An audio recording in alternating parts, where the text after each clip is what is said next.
Good afternoon, my viewers. Ẹ káàsán káàkiri ibi tí ẹ bá ti ń gbóhùn wá tí ẹ sì ti ń wò wá. A kí wa pé a kú ọjọ́ ìsinmi òní. A sì ọ̀pọ̀lọpọ̀ rẹ̀ láyé. Today is another day. Lónìí, a fẹ́ ṣe àgbéyẹ̀wò gẹ́gẹ́ bí a ṣe ń wò nínú èdè Yorùbá. A fẹ́ wo nǹkan pàtàkì tí a tún fẹ́ wo nǹkan pàtàkì lára orí ọ̀rọ̀ fún kíkọ́ wa lónìí. Ó ní a pè ní òǹkà Yorùbá. Òǹkà Yorùbá numerals. Ìyẹn ni pé báwo ni wọ́n ṣe ń ka nǹkan. This is how we count. We want to examine how we count in Yoruba. How we count any things in Yoruba, either living things or non-living things in Yoruba. We want to examine and learn how we count figures in Yoruba. We'll start from 1. Ó tí a fẹ́ ṣe àgbéyẹ̀wò báyìí ni a fẹ́ wò nípa òǹkà èdè Yorùbá. Báwo ni a ṣe ń ka nǹkan nínú èdè Yorùbá? A bẹ̀rẹ̀ látorí number 1 tó ṣe 1 ní èdè Yorùbá tó ṣe 1 figure. Number 1 ó ní à ń pè ní ọ̀kan. 1 ó ní à ń pè ní ọ̀kan. 1 ní èdè Gẹ̀ẹ́sì ní èdè Yorùbá à ń pè ní ọ̀kan. Tí a bá fẹ́ fi ṣe àpẹẹrẹ pé fún àpẹẹrẹ a fẹ́ ṣe ní òǹkà èèyàn tàbí òǹkà aṣòǹkà tí a fẹ́ fi ka nǹkan, fún bí àpẹẹrẹ tí a bá fẹ́ sọ nípa ìwé, wípé a fẹ́ sọ nípa òǹkà ìwé tàbí a fẹ́ sọ nípa èèyàn, a fẹ́ jẹ́ kí a mọ̀ nípa ọ̀kan, a lè sọ pé ìwé kan,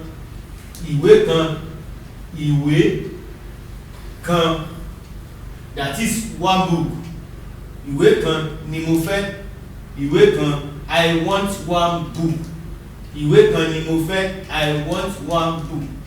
Tó bá ṣe nǹkan mìíràn náà ni, tó bá ṣe síbí tí a lè pè ní spoon, a lè sọ wípé síbí kan ni mo fẹ́, I need one spoon.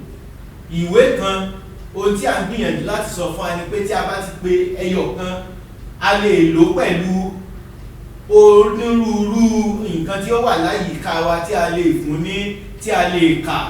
Anything that you can count, you can use it as one. A lè sọ wípé I need one textbook. Ìwé kan ni mo wá. I want one spoon. Síbí kan ni mo fẹ́. I need one pair of shoe. A rí pé bàtà ẹsẹ̀ kan ni mo fẹ́. Lẹ́yìn eléyìí ẹ jẹ́ kí a lọ sí èyí tí ó kàn tí a pè ní 2. Òní a pè ní èjì. 2 òní wọ́n pè ní èjì. A lè pè ní nínú òǹkà rẹ̀ méjì. A lè pè ní méjì. Ọ̀kan, èjì, ọ̀kan, èjì. Èjì náà ni a máa ń pè tí a bá fẹ́ fi ṣe kíkà rẹ̀, tí a bá fẹ́ fi ka nǹkan. A lè sọ wípé ìwé méjì ni mo fẹ́. Ìwé méjì ni mo fẹ́. I want just 2 textbooks. Ọmọ méjì ni mo fẹ́. Èyí ni pé I need 2 children. Nínú eléyìí náà, tí a bá sọ fún wa wípé 3, tí a bá sọ fún wa lè ní òní 3 ni a mọ̀ sí ẹ̀ta. 3 ni a mọ̀ sí ẹ̀ta. Wọ́n máa ń pè ní mẹ́ta tí a bá fi ń kàn, tí a bá ń kà ní òkà. A lè sọ wípé I want 3 bags, armpit bag or any form of bag. Báàgì mẹ́ta ni mo fẹ́. Báàgì mẹ́ta ni mo fẹ́. A rí pé lílò rẹ̀, a lè sọ pé ìwé mẹ́ta. A lè sọ pé ọmọ mẹ́ta. Gbogbo nǹkan tí a bá ti nílò la lè fi mẹ́ta kún. ìwé mẹ́ta. 4 ẹ̀rin 4 ẹ̀rin 4 ẹ̀rin náà ni a máa ń pè ní mẹ́rin tí a bá ti ń sọ. Ìwé mẹ́rin ni mo fẹ́ nílò fún iṣẹ́ yìí. I need 4 textbooks for this assignment. Ìwé mẹ́rin ni mo nílò fún iṣẹ́ yìí. Mẹ́rin is 4, ẹ̀rin is 4. In counting, tí a bá ń lò fún counting, a sọ di mẹ́rin. But if you want to count it in Yoruba, ọ̀kan, èjì, ẹ̀ta, ẹ̀rin, that is how we count in Yoruba language. Àwa ń tẹ̀síwájú lórí rẹ̀. Ẹ̀rin, a lè sọ pé ìwé mẹ́rin. Ìwé mẹ́rin ni mo fẹ́, àti bẹ́ẹ̀ bẹ́ẹ̀ lọ. A rí wípé ẹ̀rin, mẹ́rin, 5 àrún, 5 àrún, 5 àrún. A máa ń pè ní márùn, ìwé márùn, aṣọ márùn, fìlà márùn. Gbogbo tí a bá lè kà, we can count anything that we can count. You can put the figures in it. Either bag, either spoon, either plate. If you want to count it. Ọ̀kan, èjì, ẹ̀ta, ẹ̀rin, àrún. 6, number 6. Number 6 is called ẹ̀fà. Number 6 is called ẹ̀fà. Ó ní a mọ̀ sí mẹ́fà. Bákan náà ni a lè lò wọ́n. Ìwé mẹ́fà, abọ́ mẹ́fà, aṣọ mẹ́fà. 7, èje, 7, èje, 7, èje, 7, èje. A máa ń pè ní méje. A rí pé when we have something you want to count it, you can start counting in Yoruba by ọ̀kan, that is 1. 2, èjì, 3, ẹ̀ta, 4, ẹ̀rin, 5, àrún, 6, ẹ̀fà, 7, èje, 8, ẹ̀jọ, 8, ẹ̀jọ, 8, ẹ̀jọ. We call it mẹ́jọ. If you want to use in counting, mẹ́jọ. I want 8 shoe. Mo fẹ́ bàtà mẹ́jọ, bàtà mẹ́jọ, aṣọ mẹ́jọ, aṣọ mẹ́jọ ni mo fẹ́. I need 8 cloth. A rí pé báyìí la ṣe máa ń lò. 9 is called ẹ̀sán. 9, ẹ̀sán, 9, ẹ̀sán. A máa ń pè ní mẹ́sàn nínú kíkà. Lẹ́yìn 9, òtí ó kàn ní 10. 10 in figure. Ó ní a mọ̀ sí ẹ̀wá. 10 ẹ̀wá, 10 ẹ̀wá. A máa ń pè ní mẹ́wàá nínú èdè Yorùbá. Mẹ́wàá, mẹ́wàá. Kí a tó rí pé a tẹ̀síwájú, ẹ jẹ́ kí a sáré wo number 1 to 10 and we will count it again. 1, ọ̀kan. 2, èjì. 3, ẹ̀ta. 4, ẹ̀rin. 5, àrún. 6, ẹ̀fà. 7, èje. 8, ẹ̀jọ. 9, ẹ̀sán. 10, ẹ̀wá. A rí Yorùbá sí ẹ̀ ní orin kan tí wọ́n máa ń kọ. Ení bí ení lọ́mọdé kawó, èjì bí èjì lọ́mọdé kawó, ẹ̀ta ìtagbá, ẹ̀rin wọ̀rọ̀kọ̀, àrùn ògbódó àti bẹ́ẹ̀ bẹ́ẹ̀ lọ. Ṣùgbọ́n a fẹ́ sọ ní orin ká lè mọ̀ dáadáa. A rí pé ọ̀kan is 1, 2, èjì, 3, ẹ̀ta, 4, ẹ̀rin, 5, àrún, 6, ẹ̀fà, 7, èje, 8, ẹ̀jọ, 9, ẹ̀sán, 10, ẹ̀wá, 10, ẹ̀wá.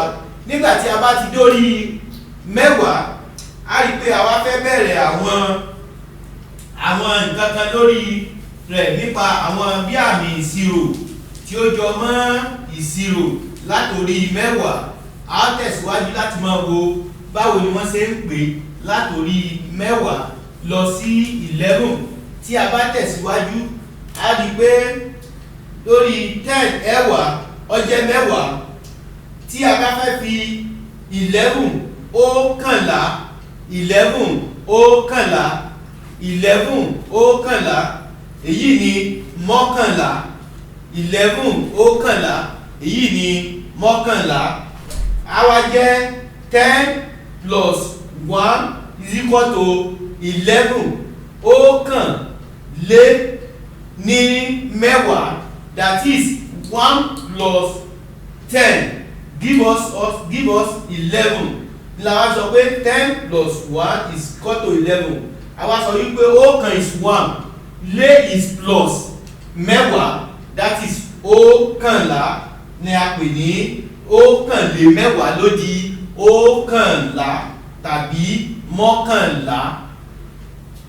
Mo rò bí àlàyé tí a ń ṣe yìí yé wa díẹ̀díẹ̀. Mẹ́wàá tàbí ẹ̀wá ni 10, that is 10. Tí a wá fẹ́ wá bẹ̀rẹ̀ sí fẹ́ máa ṣe addition lórí bí a ṣe ń ṣe counting nínú èdè Yorùbá, a máa ṣe àfilé rẹ̀, a sì tún máa ṣe àyọkúrò nígbà tí a bá débi tí a ti ṣe àyọkúrò nípa kí a tó fún un ní orúkọ. A rí pé 11 la pè ní ọ̀kànlá. Ní ìbẹ̀rẹ̀ a sọ fún wa wípé 1 is ọ̀kan, 1 is ọ̀kan, a wá di pé ọ̀kan lé ní mẹ́wàá ni a wá di ọ̀kànlá. Number 12 is èjìlá. 12 èjìlá, òun náà ni a pè ní méjìlá, that is 10 plus 2. Èjìlé mẹ́wàá, èjìlé mẹ́wàá, èjìlé mẹ́wàá. 13 is mẹ́tàlá, ẹ̀ẹ́tàlá, 13, that is 13. We are now going to 13 is ẹ̀ẹ́tàlá, mẹ́tàlá, 10 plus 3 is equal to 13. Ẹ̀ẹ́tàlé mẹ́wàá, that is ẹ̀ẹ́tàlá.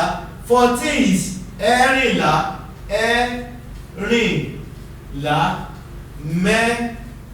mẹ́rìnlá, that is same thing. ẹ̀rin lé mẹ́wàá, èyí ò ní ẹ̀rìnlá. Nọ́mbà lẹ́yìn ẹ̀rìnlá, a rí pé ohun tí ó tó kàn ní lẹ́yìn ẹ̀rìnlá, ohun tí ó kàn ní 15. A rí pé nínú 15 ó ti ní àìsàn lórí ẹ̀rìnlá. Lẹ́yìn eléyìí márùndínlógún, a rí pé 15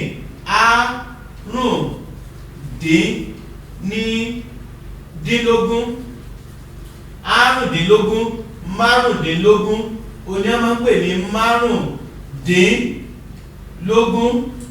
Èyí tí a ń sọ níbẹ̀ ni pé 20 is, it will give us 20 minus 5 to give us 15. Àrùndínlógún, that is 20 minus 5, it will give us 15. That is how we count in Yoruba. It will now be àrùndínlógún, àrùndínlógún, àrùndínlógún, àrùndínlógún. You can start counting anything in Yoruba figure. Let's continue up to 20 before we go over again. Ẹ jẹ́ kí a kọ́ tún kà, kí a kọ́ lórí ogún, kí a wá ṣe kíkà rẹ̀. 16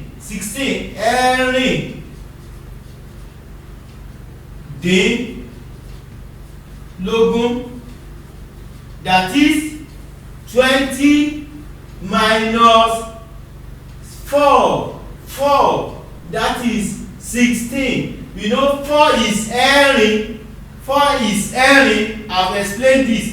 Ẹ̀rìndínlógún, we have to, ogún is 20. Ogún is 20. We now have to minus, when it's up to 15, it will be àrún is 5 minus 20. I've said it earlier. 20 minus 5 will give us 15. Èyí ni pé àrún ká yọ kúrò ní ogún yóò fún wa ní àrùndínlógún. Nígbà tí a bá dé 16, a jẹ́ ẹ̀rìndínlógún. That is how you normally multiply it. You add it, you subtract it. From 1 to 4 you add, from 5 to 9 you minus. ẹ̀rìndínlógún, ẹ̀rìndínlógún, 20 minus 4, 17. 17 is ẹ̀ẹ́tàdínlógún, ẹ̀ẹ́tàdínlógún, ẹ̀ẹ́tàdínlógún, it's called mẹ́tàdínlógún, mẹ́tàdínlógún, that is 20 minus 3, it will give us 17. 17, 17, ẹ̀ẹ́tàdínlógún, 3, ẹ̀ẹ́tà is 3, ẹ̀ẹ́tà is 3, d is minus, 3 is minus, 3 is, ẹ̀ẹ́tà is 3, d is minus, ogún is 20, that is ẹ̀ẹ́tà minus 20, 3 minus 20, that is what we put down here to give us 17. Likewise, ẹ̀rìndínlógún, that is 4, ẹ̀rin is 4 minus 20, that is 16. Ẹ̀rin, that is 4, d is minus, ogún is 20, that is 4 minus 20 give us 16. That is the mathematical aspect of Yoruba counting. At 15, àrùndínlógún, àrùn is 5, d is minus, ogún is 20, that is 20 minus 5, 15. Let's move forward in counting. With the next one is 18, that is èjìdínlógún, èjìdínlógún, èjìdínlógún, that is méjìdínlógún, méjìdínlógún, méjìdínlógún. It will now be 20 minus 2, that is 18. That is how we arrive at èjìdínlógún. That is èjìdínlógún is, èjì is 2, èjì is 2. You know, from the beginning I said 1 is ọ̀kan, 2 is èjì, èjì, d is minus, d is minus, ogún is 20. We now have 20 minus 2 to give us 18. That is how we come across èjìdínlógún. 19, 19, 19 is ọ̀kan, ọ̀kàndínlógún, ọ̀kàndínlógún, that is mọ́kàndínlógún, that is 19 is ọ̀kàndínlógún, that is mọ́kàndínlógún, to give us 20 minus 1, that is 19, that is 19. Ọ̀kàndínlógún, ọ̀kàndínlógún, ọ̀kàndínlógún, ọ̀kan is 1, 1. You know, I said it in the beginning of the class. Ọ̀kan is 1. D is minus, d is minus. Ogún is 20, that is 20 minus 1 to give us 19. That is how we arrive at 19 in Yoruba language. Let's continue up to 20 now. That is ogún, 20, ogún, 20, ogún, that is ogún, that is 20, ogún. Let me count it again for us from number 1 before we move forward again. 1, ọ̀kan, 2, èjì, 3, ẹ̀ta, 4, ẹ̀rin, 5, àrún, 6, ẹ̀fà, 7, èje, 8, ẹ̀jọ, 9, ẹ̀sán, 10, ẹ̀wá, 11, ọ̀kànlá, 12, èjìlá, 13, ẹ̀tàlá, 14, ẹ̀rìnlá, 15, àrùndínlógún, 16, ẹ̀rìndínlógún, 17, ẹ̀tàdínlógún, 18, èjìdínlógún, 18, èjìdínlógún, 19, ọ̀kàndínlógún, 20, ogún. That is how we normally count in Yoruba language. We arrive at 20 ogún. Let's go forward. That it means we can count anything, any items in Yoruba now from 1 to 20 with maybe it is a book or biro or textbooks or bags or spoon or anything you have at home that you want to count. You can count from 1 to 20 as said now. 21 will be ọ̀kànlélógún. 21 ọ̀kànlélógún. That is 21 ọ̀kànlélógún. It will now give us the same thing. Ọ̀kànlé. Lé is plus. When we say lé, it means when we say lé, it is plus. When we say dín, it is minus. So that is how we normally do the mathematics in Yoruba. We will say ọ̀kànlé. As you know, I said 20 is ogún. 20 is ogún. Now we want to continue again. 20 to 21. That is 20 plus 1 to give us 21. It will now be ọ̀kànlélógún. That is 20 plus 1. ọ̀kànlélógún. Èyí ni pé ọ̀kànléníogún. That is 21. ọ̀kànlélógún. Lé is plus. That is 20 plus 1. It will give us 21.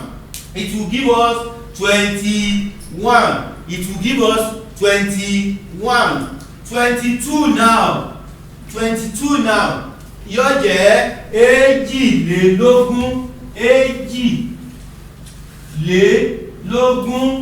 èjìlélógún. That is ọ̀kan is 1, 2 is èjì. That is 20 plus 1. ọ̀kànlé. 22 is èjìlélógún. Èjì is 2. Lé is plus. That is 20 plus 2. It will give us what? 22. Like this.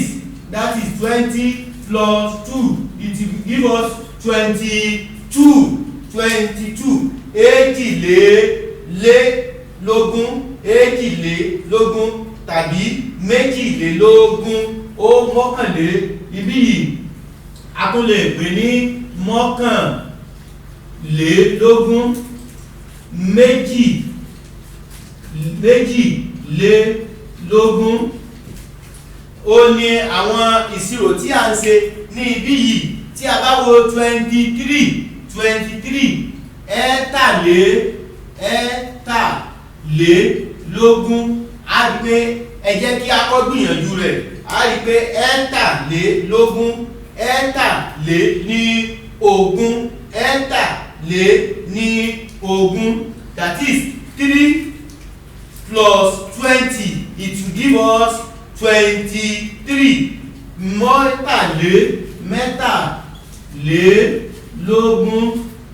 Mẹ́tàlélógún. That is 20 plus 3. It will give us 23. Let's go to 24. 24. That is ẹ̀rìnlélógún. Mẹ́rìnlélógún. It will now be 20 plus 4. It will give us 24. Let me explain this. Ẹ̀rìnlélógún. 20 plus 4.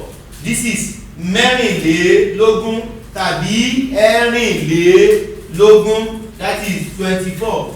You know, I said it the other time. I said anything when you are counting in Yoruba, the moment it is 4 plus, when you want to get to 5, it will now be dín. It will now be dín. That is minus. But from 1, 2, 3, 4, 1 2 3 4. It will be plain plus you add it to the number you are counting. While it is 5, it will now be then that is minus from the next figure, which will be 30. You know, we are going to the next random figure now. This is 24. Let's go to 25 now. 25 now and 20. In 50 like this, I said àrùndín 5 minus 20. 5 minus 20. But when we get to 25 now, it will be àrùndínlọ́gbọ̀n. Àrùndínlọ́gbọ̀n. Àrùndínlọ́gbọ̀n. Ọgbọ̀n is 30. Ọgbọ̀n is 30. Ọgbọ̀n is 30. Gradually we'll be going to it and see what we can do. Àrùndínlọ́gbọ̀n. Àrùndínlọ́gbọ̀n. Àrùndínlọ́gbọ̀n. Àrùndínlọ́gbọ̀n. Let's say àrùndínlọ́gbọ̀n. Maybe you want to have any program or whatsoever you want to have. You can say I need 25 cow. Màálù márùndínlọ́gbọ̀n. Márùndínlọ́gbọ̀n ni mo fẹ́. If you want to maybe you want to have a ceremony or you want to have a personnel, you want to tell the now that you need 25 personnel. Ènìyàn márùndínlọ́gbọ̀n ni mo fẹ́. Márùndínlọ́gbọ̀n. So you can use it. Later we can see how we can make use of it. Let's go to 26. 26, you know 5 is this. From there we now minus, that is ẹ̀rìndínlọ́gbọ̀n.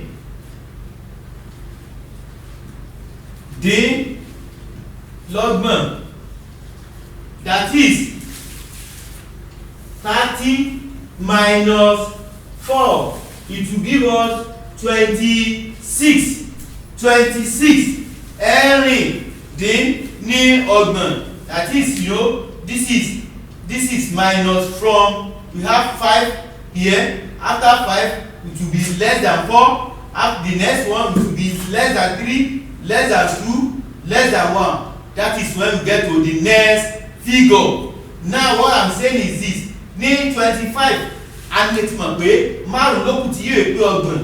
A wà ní àrùndínlọ́gbọ̀n. Èyí tí ó jẹ́ 26 tí ó tẹ̀lé yóò jẹ́ ẹ̀rìndínlọ́gbọ̀n. Ẹ̀rìndínlọ́gbọ̀n. Ní èyí tí ó tún tẹ̀lé, tí yóò tẹ̀lé, tó bá fẹ́ tẹ̀lé báyìí lẹ́yìn rẹ̀ yóò jẹ́ 27. Eléyìí yóò jẹ́ ẹ̀tàdínlọ́gbọ̀n. That is 30 minus 3. It will give us 27. 27. Now let's go to 28. Let's go to 28. 28 will now be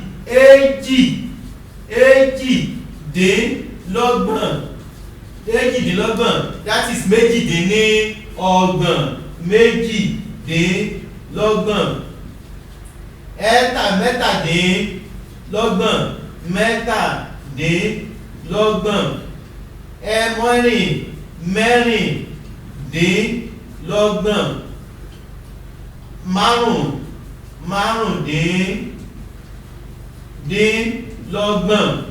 Márùndínlọ́gbọ̀n. A rí pé lórí 29 lórí 29 olè àwa lọ, that is ọ̀kan. Lẹ́yìn méjìdín ọ̀kan ni ó kù. After 2 the next figure is 1. It will now be less than 1. Ọ̀kàndínlọ́gbọ̀n. That is mọ́kàndínlọ́gbọ̀n.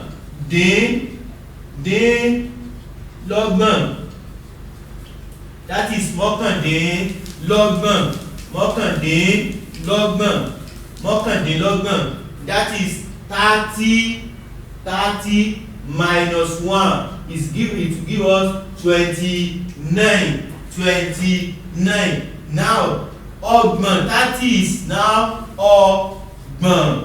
ọgbọ̀n. That is 30. 30 is ọgbọ̀n. 30 is ọgbọ̀n. 30 ọgbọ̀n. 30 ọgbọ̀n. Lẹ́yìn ọgbọ̀n yìí a rí pé a lọ sí fígọ̀ tó tún kàn láti lè wò ó pé fígọ̀ wo lọ́kàn. A rí pé lẹ́yìn eléyìí 30 ohun tọ́kàn ni tí a ń lọ láti kà is 40. Ká tó dé 40 a wá sọ kí ni 40 náà. A rí pé oní 40 ni wọ́n ń pè ní ogójì. Bí a ṣe ṣe bákan náà láti mọ̀ ṣe sí eléyìí tá bá ti lè mọ àwọn nǹkan tí ó bá dé bí nǹkan nìsín a kàn fún wa ní àwọn nọ́mbà tí ó ṣe kókó rẹ̀ ìyẹn láwàá máa fi àròpọ̀ rẹ̀ àti àdínkù wọn. 31 bí ọ̀kan lé lọ́gbọ̀n. That is mọ́kàn lé lọ́gbọ̀n. It will now be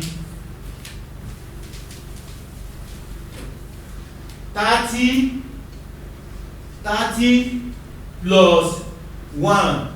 It will give us 31. That is ọ̀kan. 32. It will be èjì lé lọ́gbọ̀n. You know, I've said it from 1 to 4 it will be plus addition. That is, it will add to the next the incumbent figure we have counted. That is, we have 30 plus 1 ọ̀kan lé lọ́gbọ̀n. 32 èjì lé lọ́gbọ̀n. méjì lé lọ́gbọ̀n.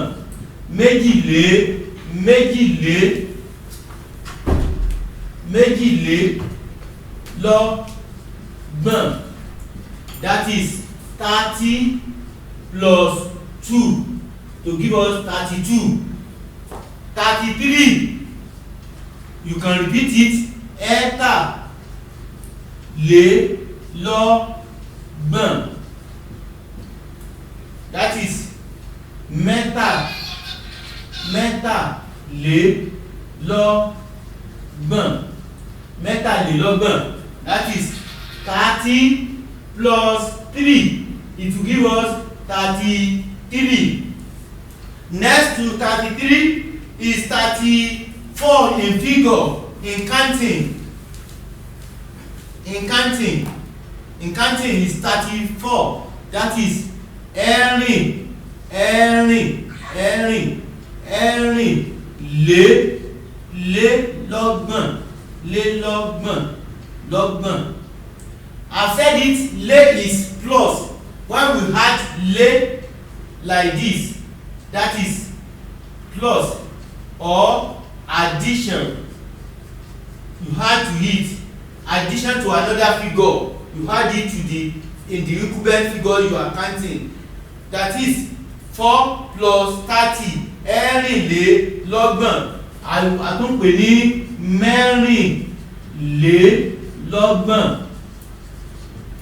mẹ́rìnlélọ́gbọ̀n. That is 30 plus 4. It will give us 34.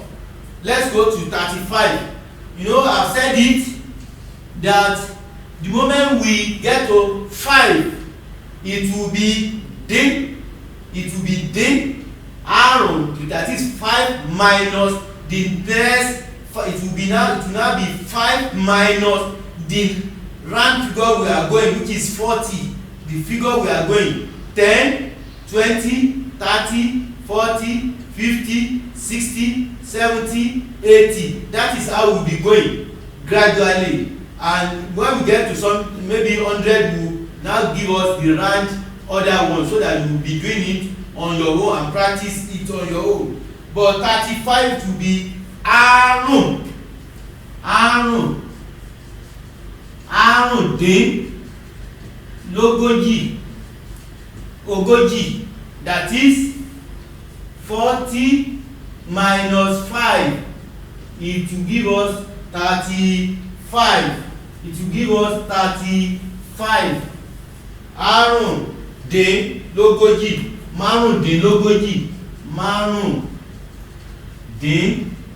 márùndínlógójì, márùndínlógójì. Let's go to 36. Let's go to 36. Let's go to 36 now and see what we can do. We will try to get to 50 before we put ends to the day. Let's quickly try and move faster.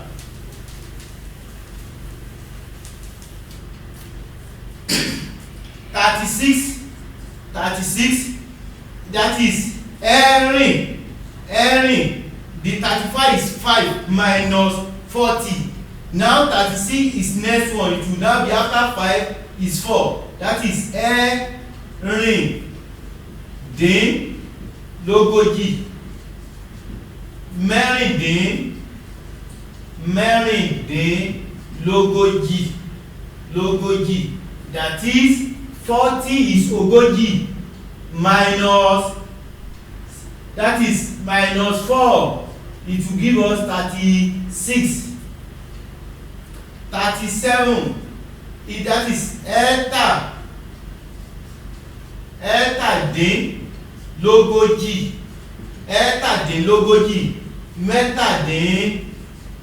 Mẹ́tàdínlógójì. That is mẹ́tàdín. 40 is this minus 3. It will be 37. 38. Èjìdínlógójì. Méjìdínlógójì. That is 40. 40 minus 2, it is 38. 39 is ókàndínlógójì. That is mọ́kàndínlógójì. That is 40 minus 1, 39. 40 is ogójì. That is ogójì. That is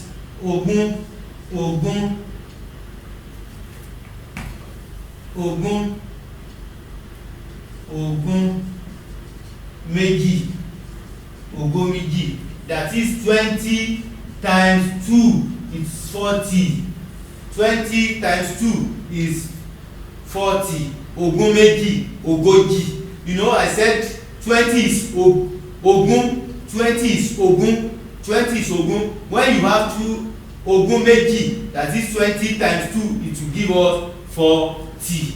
Let's try to move and see what we can do in the little time we have with us. That is, let's go to 41. We are having the same thing.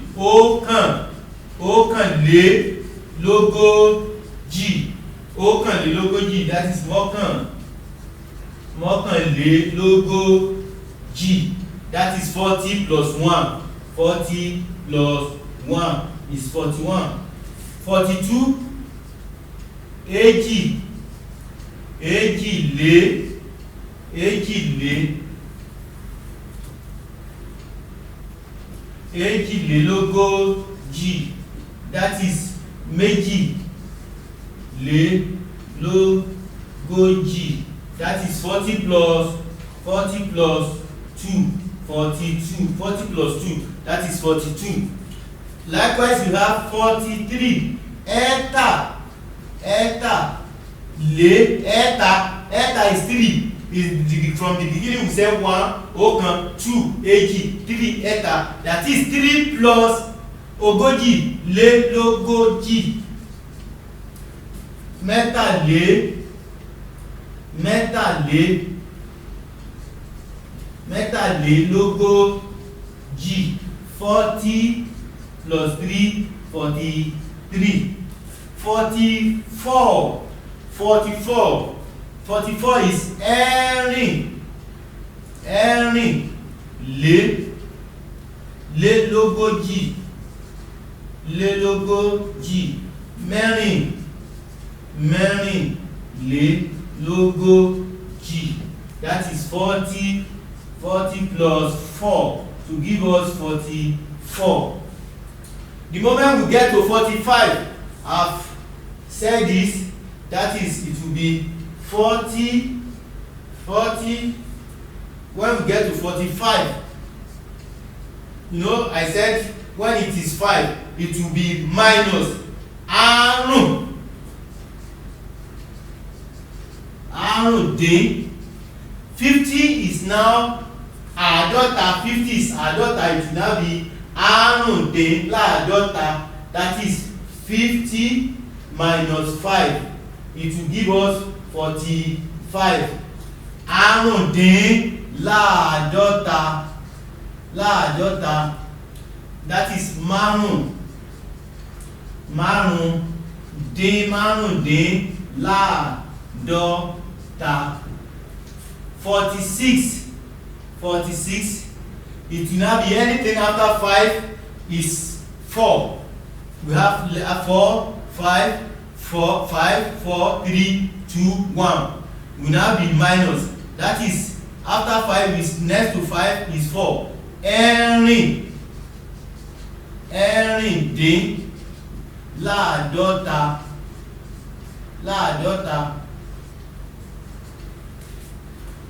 Mẹ́rin dín láàádọ́ta. That is 50 minus 6. 50 minus 4. 50 minus 4, it will give us 46.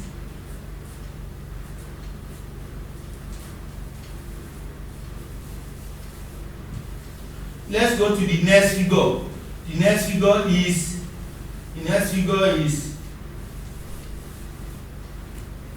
that is 47. That is ẹ̀ta dín láàádọ́ta. That is 50 minus 3 to give us 47. 48. Èjì after 3, before 3 is 2. Èjì dín láàádọ́ta. That is 50 minus 2. That is 48.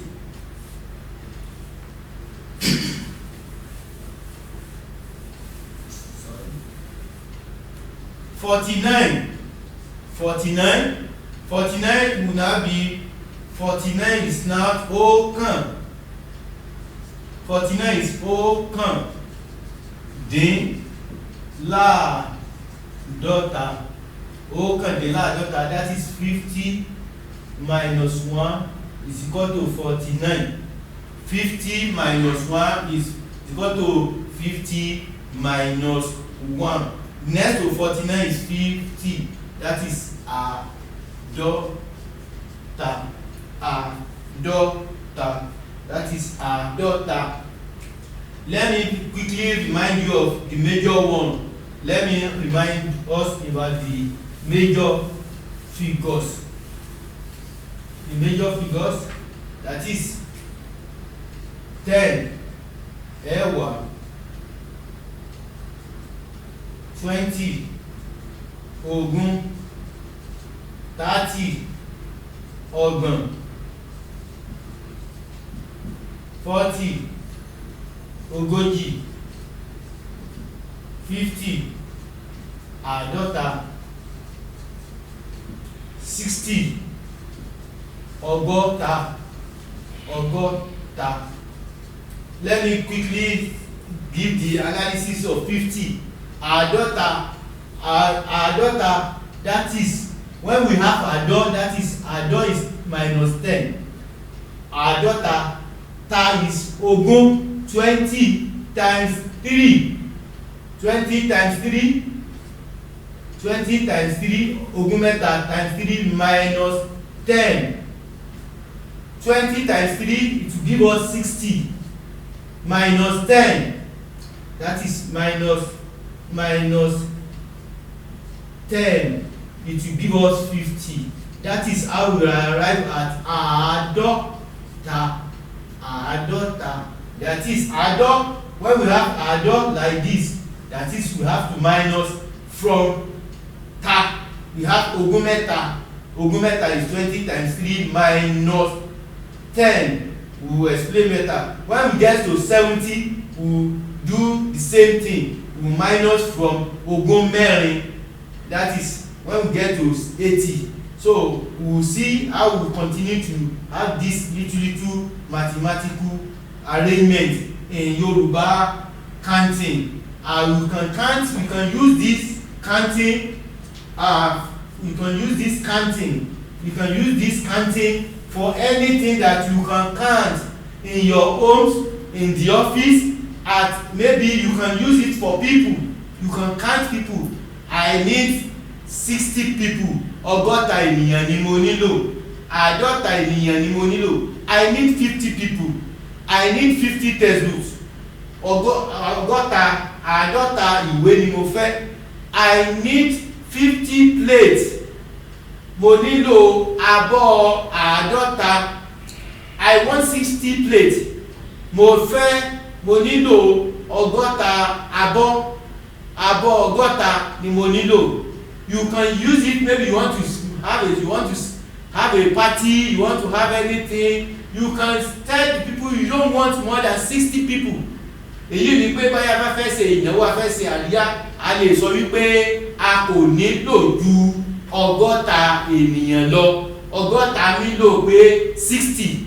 Ìbájẹ́ bó bá fi lórí kò sí nǹkan kan. Ó sì fẹ́ ṣe ìnáwó, you can prepare to have a program, and you said you need chairs and table with so number, with for so numbers. You need chairs and table. Mo nílò àga àti tábìlì fún ènìyàn ogójì. That is, you use it with counting. You can use this numeral in counting, both physical and anything that is countable. You can use it for. This is where we are going to put end for the class today. We'll continue from where we stop next week. Ibi yìí ni a fi àdàgbà ètò rọ̀ sí lórí òǹkà èdè Yorùbá bí wọ́n ṣe ń kà. Bákan náà nígbà tí ó bá dé kẹ̀rẹ̀kẹ̀rẹ̀ á so mọ́ bí a ṣe ń ka àwọn òǹkà yìí pẹ̀lú owó. Bí a ṣe tí a bá kọ́ mọ̀ wọ́n nípa òǹkà, a wà mọ̀ bí a ṣe lè sọ mọ́ owó náà. So eléyìí a ó tẹ̀síwájú ní kíláàsì tí ó ń bọ̀. Have a nice time. Good day.